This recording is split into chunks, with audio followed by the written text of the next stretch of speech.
Tim, thank you. New this evening, the Florida Senate passed a controversial abortion ban, taking the time a person has to terminate a pregnancy from 15 weeks to 6 weeks. The ban makes exceptions for victims of rape or incest, but only with legal documentation, like a police record proving that they've been sexually assaulted.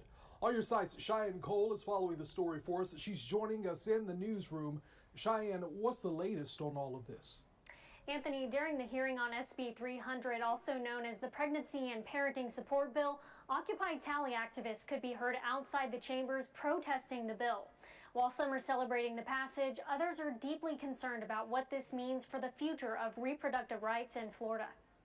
The First Coast Women's Services CEO is hopeful Florida will join the rest of the South in outlawing abortion after 6 weeks. The organization is unashamedly pro-life. No woman ever wakes up in the morning and says, "Oh, I'm so excited I get to have an abortion today." She's doing it because she feels like she has no choice. And we want to help her understand there are some other good life-giving choices for you. Critics of SB 300 argue many who become pregnant don't even find out until after 6 weeks.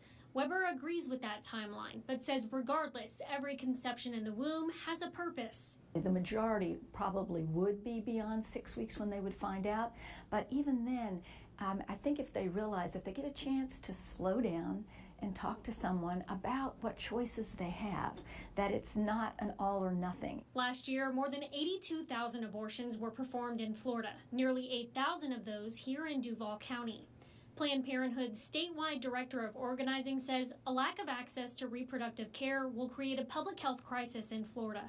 They're going to have to travel incredibly far distances in order to access care, or they're going to be forced into giving birth in situations where they may not have otherwise done that. Brinzel says although this is a disturbing development, Planned Parenthood won't give up the fight. But the reality is that there are a lot of complex feelings about abortions. It's just not that simple. And that decision needs to be left between a provider and an individual, not between a senator and their constituent. The bill now heads to the House, and Governor Ron DeSantis previously voiced his support, saying he plans to sign it when it hits his desk. Reporting in the newsroom, Cheyenne Cole, First Coast News, on your side.